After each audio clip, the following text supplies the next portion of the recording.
پیر کے دن یہ دولت کی ایک تسبیح جس نے پڑھی غیب سے 800 کروڑ ملیں گے۔ جھوٹ لگتا ہے تو آزما لو۔ بسم اللہ الرحمن الرحیم۔ محترم ناظرین، پیر کے دن یہ ایک تسبیح جس نے پڑھی غیب سے 800 کروڑ سینے کا راز پہلی بار بتا رہا ہوں۔ محترم ناظرین، آج آپ کے لیے ایک ایسا مجرب اور آزمودہ عمل لے کر حاضر خدمت ہوا ہوں کہ اگر آج آپ اس عمل کو میرے بتائے ہوئے طریقے کے مطابق کر لیتے ہیں تو انشاءاللہ تعالی دولت بارش کی طرح آپ کے گھر برسے گی، دولت آپ پر فدا ہو جائے گی۔ محترم ناظرین کرام، اس 7 سے 8 منٹ کی مختصر سی ویڈیو کو اگر آج آپ مکمل دیکھ لیتے ہیں اور عمل کو اچھے طریقے سے سمجھ لیتے ہیں تو میں گارنٹی دیتا ہوں کہ آپ کی زندگی بدل جائے گی۔ لیکن شرط صرف اتنی ہے کہ وظیفے کو صرف دیکھنا نہیں ہے، اس کو سچے دل اور سچی نیت کے ساتھ کرنا بھی ہے، تب ہی آپ کو فائدہ ہوگا۔ جو میرا بھائی، جو میری بہن پیر کے دن عصر کی نماز کے بعد صرف اور صرف ایک مرتبہ اس سورت کو پڑھ کر اللہ سے ہاتھ اٹھا کر دعا مانگتا ہے تو اس کی دعا فوراً قبول ہو جاتی ہے۔ ناظرین، اگر آپ کو اس پوری دنیا کی سلطنت چاہیے، آج تک آپ کو جو نہیں ملا، پیر کے دن اس سورت کو ایک مرتبہ عصر کی نماز کے بعد پڑھ کر دیکھ لیں۔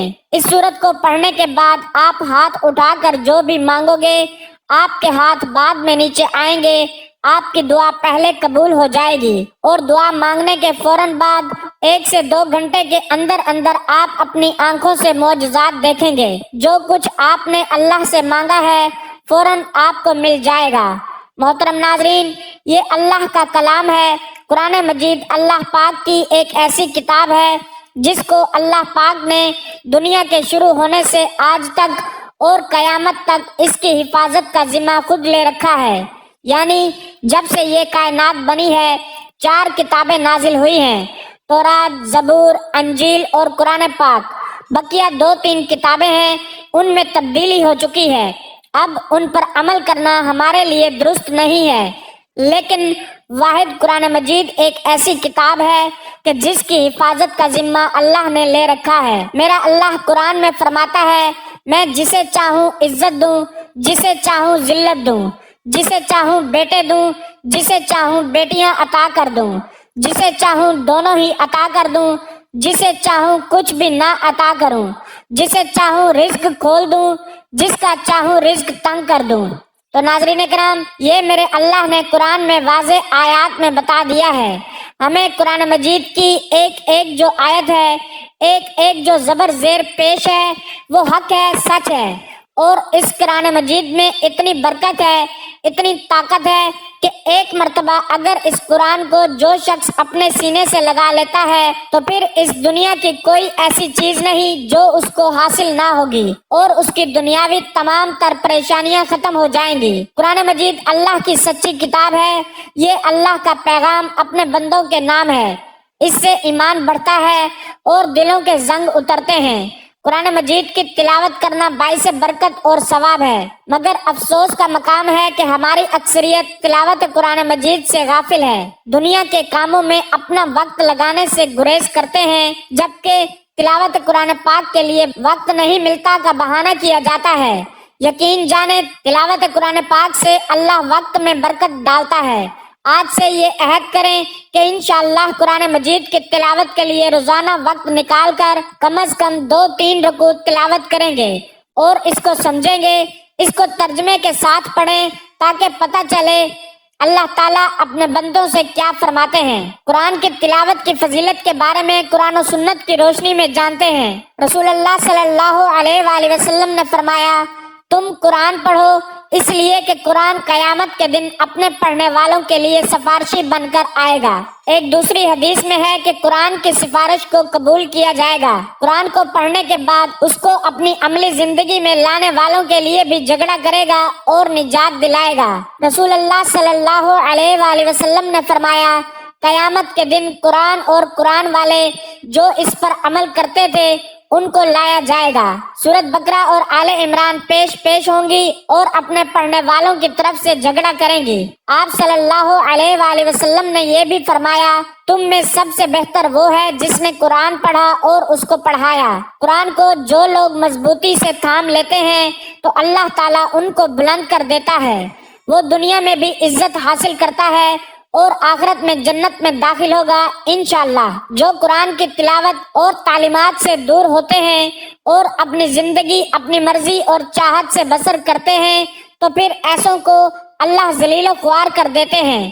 چنانچہ نبی اکرم صلی اللہ علیہ وآلہ وسلم نے فرمایا، اللہ تعالیٰ اس کتاب قرآن مجید کی وجہ سے بہت سے لوگوں کو سر بلند فرمائے گا اور دوسروں کو ذلیل کرے گا۔ قرآن مجید کی تلاوت کرنے سے ہر حرف کے بدلے میں 10 نیکیاں ملتی ہیں۔ قیامت کے روز انسان ایک نیکی کے لیے مارا مارا پھرے گا، لہٰذا نیکیوں کے حصول کے لیے تلاوت قرآن پاک کو معمول بنانا چاہیے۔ رسول اللہ صلی اللہ علیہ وآلہ وسلم نے ارشاد فرمایا، جس نے کتاب اللہ کا ایک حرف تلاوت کیا اس کو ایک نیکی ملے گی اور اس ایک نیکی کا بدلہ کم از کم 10 گنا ہے۔ میں نہیں کہتا کہ الف لام میم ایک حرف ہے، لیکن الف ایک حرف ہے، لام دوسرا اور میم تیسرا حرف ہے۔ قرآن کو یاد کرنا اور اس کو حفظ کر کے اپنے سینے میں محفوظ کرنا سعادت مندی ہے۔ آپ صلی اللہ علیہ وآلہ وسلم نے فرمایا، بے شک وہ آدمی جس کے دل میں قرآن کا کچھ حصہ نہیں وہ ویران گھر کی طرح ہے۔ سیدنا ابو موسیٰ اشعری رضی اللہ تعالیٰ عنہ کہتے ہیں کہ رسول اللہ صلی اللہ علیہ وآلہ وسلم نے فرمایا، قرآن پڑھنے والے مومن کی مثال ترنج کی سی ہے کہ اس کی خوشبو بھی عمدہ ہے اور اس کا مزہ بھی اچھا ہے، اور قرآن نہ پڑھنے والے مومن کی مثال کھجور کی سی ہے کہ اس میں بو نہیں مگر مزہ میٹھا ہے، اور قرآن پڑھنے والے منافق کی مثال نازبو ایک خوشبو دار پودا کی مانند ہے کہ اس کی بو اچھی ہے لیکن اس کا مزہ کڑوا ہے، اور قرآن نہ پڑھنے والے منافق کی مثال اندرائن کوڑ تمبا کی سی ہے کہ اس میں خوشبو بھی نہیں اور مزہ بھی کڑوا ہے۔ قرآن کریم کی تلاوت بجائے خود اجر و ثواب کا باعث ہے، چاہے پڑھنے والا اس کے معنی و مطلب کو سمجھتا ہو یا نہ سمجھتا ہو، اس کے ایک ایک حرف پر 10 نیکیاں ہر پڑھنے والے کو ملیں گی، جیسا کہ حدیث میں فرمایا گیا ہے۔ تاہم یہ محض اللہ کا فضل و کرم ہے کہ وہ ہر پڑھنے والے کو اجر عظیم سے نوازتا ہے، لیکن بغیر سمجھے پڑھنے سے ثواب تو یقیناً مل جائے گا، لیکن قرآن کے نزول کا جو اصل مقصد ہے وہ اسے حاصل نہیں ہوگا۔ وہ مقصد کیا ہے؟ ہدایت اور روشنی۔ یہ تو صرف اسے ہی ملے گی جو قرآن کو سمجھنے کی اور اس کے معنی و مطالب سے آگاہی حاصل کرنے کی کوشش کرے گا۔ آج اس قرآن کے پڑھنے والے تو لاکھوں نہیں کروڑوں کی تعداد میں ہیں، لیکن اس میں بیان کردہ اصول و ضوابط اور تعلیمات و ہدایات کو سمجھنے والے کتنے ہیں؟ تھوڑے، بالکل تھوڑے۔ حالانکہ اللہ تعالیٰ نے فرمایا ہے، وَلَقَدْ يَسَّرْنَا الْقُرْآنَ لِلذِّكْرِ فَهَلْ مِن مُدَّكِرٍ۔ ہم نے قرآن کو آسان کیا ہے نصیحت حاصل کرنے کے لیے، کیا پس کوئی ہے نصیحت حاصل کرنے والا؟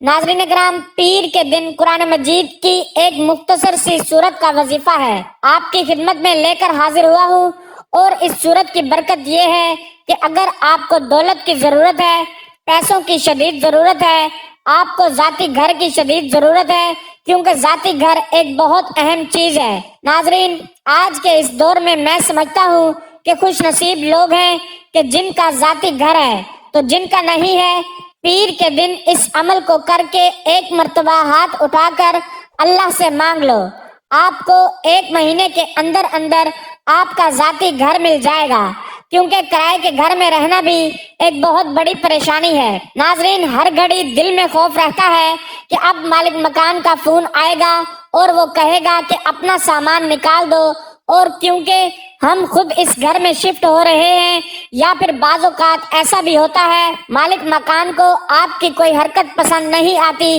اور وہ اپنے دل کی تسلی کے لیے آپ کو اپنے گھر سے نکال دیتا ہے، اور ہر سال یہ فکر ہمیں ستاتی ہے کہ اگلے سال کہاں منتقل ہوں گے۔ یہ بھی ایک بہت بڑی مصیبت ہے۔ ناظرین کرام، اس کے علاوہ اگر آپ بیمار ہیں، آپ اپنا علاج کروانا چاہتے ہیں، اچھے ڈاکٹر کو اپنا چیک اپ کروانا چاہتے ہیں، تو یہ سب آپ کر سکتے ہیں، بس آپ کا یقین کامل ہونا چاہیے۔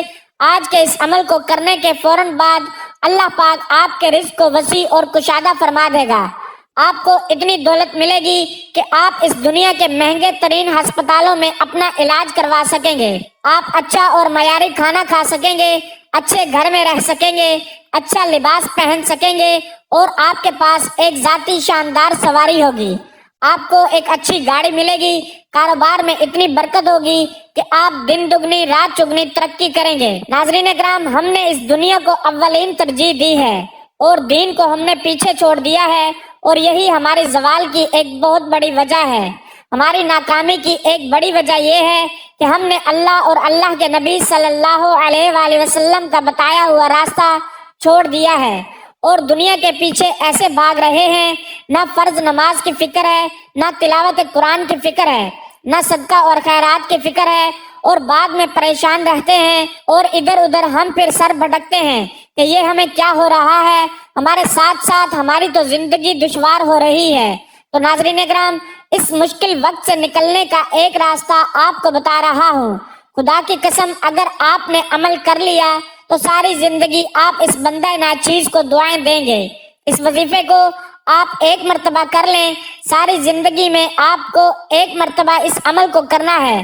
مختصر سا ایک عمل ہے پیر کے دن کا، اور جو لوگ عصر کی نماز کے بعد اس سورت کو پڑھ کر، یعنی فرض نماز پڑھنے کے فوراً بعد ہاتھ اٹھانے سے پہلے، دعا مانگنے سے پہلے وہ اس سورت کو ایک مرتبہ پڑھ کر اللہ سے مانگتے ہیں، تو اللہ نے ان کی ایسی ایسی غیبی مدد کی ہے کہ آج اگر آپ کو میں ان کے نام گنوانا شروع کر دوں، اور جو معجزات میں نے اپنی آنکھوں سے دیکھے ہیں، جو واقعات میں نے سنے ہیں، آپ کو میں بتانا شروع کر دوں تو وقت کی کمی کی وجہ سے آپ کو نہیں بتا سکوں گا اور ویڈیو کافی لمبی ہو جائے گی۔ ناظرین، مختصر بات یہ ہے کہ آپ نے صرف اس وظیفے کو دل لگا کر کرنا ہے۔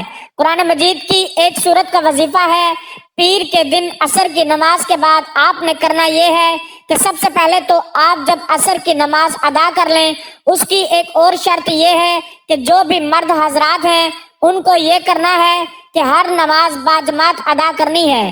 وہ باجماعت نماز ادا کرنے کی ایک وجہ یہ ہے کہ اس وظیفے کا اثر تب ہی ہوگا جب آپ باجماعت نماز ادا کریں گے۔ اور خواتین اس وظیفے کو گھر میں کر سکتی ہیں، ان کے لیے اس میں کوئی پابندی نہیں ہے، کیونکہ ہماری ایک کوتاہی یہ ہے، آج کل معاشرے میں جو دکھ رہی ہے وہ یہ ہے کہ جو مرد حضرات ہیں زیادہ تر ان کی یہ کوتاہی ہے اور سستی کی وجہ سے مسجد کی طرف نہیں جاتے۔ اب اس عمل کو کرنے سے پہلے آپ جو مرد حضرات ہیں انہوں نے یہ کوشش کرنی ہے کہ 5 وقت کی نماز جو ہے وہ باجماعت ادا کرنی ہے، اور عصر کی نماز کے بعد جب آپ اس سورت کو پڑھیں گے انشاءاللہ اس کے اثرات اور فائدے اور برکتیں آپ اپنی آنکھوں سے دیکھنا شروع کر دیں گے۔ تو جب آپ نے عصر کی نماز باجماعت ادا کر لی، ایک تو وہ دعا ہوتی ہے ناظرین جو فرض نماز کے بعد باجماعت جب نماز ادا ہوتی ہے تو سب ہاتھ اٹھا کر مانگتے ہیں، وہ دعا تو آپ نے مانگنی ہے۔ اس کے بعد ایک آپ نے یہ عمل کرنا ہے، اور پھر آپ نے اپنی جو ایک ذاتی دعا ہے اس کے لیے ہاتھ اٹھانے ہیں۔ عمل کا طریقہ سن لیں۔ سب سے پہلے آپ نے اول و آخر 7 مرتبہ درود شریف پڑھنا ہے۔ ایک بار ثواب کی نیت سے میرے ساتھ بھی پڑھ لیں درود پاک۔ اللہم صلی علی محمد وعلی آل محمد کما صلیت علی ابراہیم وعلی آل ابراہیم انک حمید مجید۔ اللہم بارک علی محمد وعلی آل محمد کما بارکت علی ابراہیم وعلی آل ابراہیم انک حمید مجید۔ درود پاک پڑھنے کے بعد پھر آپ نے 10 مرتبہ، یہ قرآن مجید کی ایک آیت ہے، آپ نے 10 مرتبہ پڑھنا ہے۔ درود پاک پڑھنے کے بعد آپ نے 10 مرتبہ یا رزاق پڑھنا ہے، اور اس کے بعد 10 مرتبہ یا وہاب پڑھنا ہے۔ یا رزاق یا وہاب آپ نے دونوں نام ملا کر پڑھنے ہیں تو یہ ایک شمار ہوگا۔ اس طرح آپ نے یا رزاق یا وہاب 10 مرتبہ پڑھنا ہے۔ پھر آپ نے یہ چھوٹی سی سورت کوثر کو صرف 3 مرتبہ پڑھ لینا ہے۔ انا اعطیناک الکوثر فصلی لربک وانحر ان شانئک ھو الابتر، اور 3 مرتبہ آپ نے 4 کل پڑھنے ہیں۔ بسم اللہ الرحمن الرحیم، قل یا ایھا الکافرون، کہہ دو اے کافرو، لا اعبد ما تعبدون، نہ تو میں تمہارے معبودوں کی عبادت کرتا ہوں، ولا انتم عابدون ما اعبد، اور نہ تم ہی میرے معبود کی عبادت کرتے ہو، ولا انا عابد ما عبدتم، اور نہ میں تمہارے معبودوں کی عبادت کروں گا، ولا انتم عابدون ما اعبد، اور نہ تم میرے معبود کی عبادت کرو گے، لکم دینکم ولی دین، تمہارے لیے تمہارا دین ہے اور میرے لیے میرا دین۔ سورۃ اخلاص۔ بسم اللہ الرحمن الرحیم۔ قل هو اللہ احد، کہہ دو وہ اللہ ایک ہے، اللہ الصمد، اللہ بے نیاز ہے، لم یلد ولم یولد، نہ اس کی کوئی اولاد ہے اور نہ وہ کسی کی اولاد ہے، ولم یکن لہ کفوا احد، اور اس کے برابر کا کوئی نہیں ہے۔ بسم اللہ الرحمن الرحیم۔ قل اعوذ برب الفلق، کہہ دو صبح کے پیدا کرنے والے کی پناہ مانگتا ہوں، من شر ما خلق، اس کی مخلوقات کے شر سے، ومن شر غاسق اذا وقب، اور اندھیری رات کے شر سے جب وہ چھا جائے، ومن شر النفاثات فی العقد، اور گرہوں میں پھونکنے والیوں کے شر سے، ومن شر حاسد اذا حسد، اور حسد کرنے والے کے شر سے جب وہ حسد کرے۔ بسم اللہ الرحمن الرحیم۔ قل اعوذ برب الناس، کہہ دو میں لوگوں کے رب کی پناہ میں آیا، مالک الناس، لوگوں کے بادشاہ کی، الہ الناس، لوگوں کے معبود کی، من شر الوسواس الخناس، اس شیطان کے شر سے جو وسوسہ ڈال کر چھپ جاتا ہے، الذی یوسوس فی صدور الناس، جو لوگوں کے سینوں میں وسوسہ ڈالتا ہے، من الجنۃ والناس، جنوں اور انسانوں میں سے۔ قرآن پاک کی آخری صورتوں میں سے 4 صورتیں لفظ کل سے شروع ہوتی ہیں، سورۃ اخلاص، سورۃ الکافرون، سورۃ الناس اور سورۃ الفلق۔ 4 کل انہی سے مراد ہے۔ مسلمان ان صورتوں کا ورد کرتے ہیں تاکہ خوف سے محفوظ اور پناہ اور حفاظت میں رہیں۔ حضرت جبریل رضی اللہ تعالیٰ عنہ فرماتے ہیں کہ رسول اللہ صلی اللہ علیہ وآلہ وسلم نے ان سے فرمایا کہ کیا تم یہ چاہتے ہو کہ تم سفر میں جاؤ تو وہاں تم اپنے سب رفقا سے زیادہ خوشحال بامراد ہو اور تمہارا سامان زیادہ ہو جائے؟ انہوں نے عرض کیا یا رسول اللہ بے شک میں ایسا چاہتا ہوں۔ آپ نے فرمایا کہ آخر قرآن کی 5 صورتیں، سورۃ کافرون، سورۃ النصر، سورۃ اخلاص، سورۃ فلق، سورۃ الناس پڑھا کرو اور ہر سورت کو بسم اللہ سے شروع کرو اور بسم اللہ ہی پر ختم کرو۔ حضرت جبیر رضی اللہ تعالیٰ عنہ فرماتے ہیں کہ اس وقت میرا حال یہ تھا کہ سفر میں اپنے دوسرے ساتھیوں کے بامقابل قلیل الذات خستہ حال ہوتا تھا۔ جب رسول اللہ صلی اللہ علیہ وآلہ وسلم کی اس تعلیم پر عمل کیا، میں سب سے بہتر حال میں رہنے لگا۔ حضرت ابن عباس رضی اللہ تعالیٰ عنہما سے روایت ہے، فرمایا کہ رسول اللہ صلی اللہ علیہ وآلہ وسلم نے ارشاد فرمایا ہے کہ اذا زلزلت النصف قرآن کے برابر ہے اور قل هو اللہ احد نصف قرآن کے برابر ہے اور قل یا ایھا الکافرون نصف قرآن کے برابر ہے۔ حضرت ابن عمر رضی اللہ تعالیٰ عنہما سے روایت ہے، فرمایا کہ رسول اللہ صلی اللہ علیہ وآلہ وسلم نے ارشاد فرمایا کہ قل هو اللہ احد نصف قرآن کے برابر ہے اور قل یا ایھا الکافرون نصف قرآن کے برابر ہے، اور رسول اللہ صلی اللہ علیہ وآلہ وسلم فجر کی 2 رکعتوں میں یہی 2 صورتیں پڑھتے تھے۔ اس کے بعد آپ نے 7 مرتبہ پھر آخر میں درود شریف پڑھ کر پھر اللہ پاک سے دعا مانگنی ہے اور اپنے مقصد کو ذہن میں رکھتے ہوئے آپ نے دعا کے لیے ہاتھ اٹھانے ہیں۔ ناظرین، پیر کے دن عصر کی نماز کے بعد اس عمل کو آپ کر کے دیکھ لیں، آپ کو میں گارنٹی دے رہا ہوں، آج آپ کو ایسا خزانہ آپ کے حوالے کر رہا ہوں کہ آپ ساری زندگی انشاءاللہ پرسکون ہو جائیں گے اور اس بندہ ناچیز کو دعائیں دیں گے کہ کاش آپ کو اس عمل کے بارے میں پہلے بتا دیا ہوتا۔ آخر میں اللہ سے دعا ہے کہ اللہ پاک تمام سننے والوں کو اس وظیفے پر عمل کرنے کی توفیق عطا فرمائے۔ ناظرین اکرام، اللہ تعالیٰ کے 99 ناموں میں سے کوئی ایک نام لکھ کر کمنٹس میں ضرور شیئر کریں۔ اللہ ہم سب کا حامی و ناصر ہو، آمین۔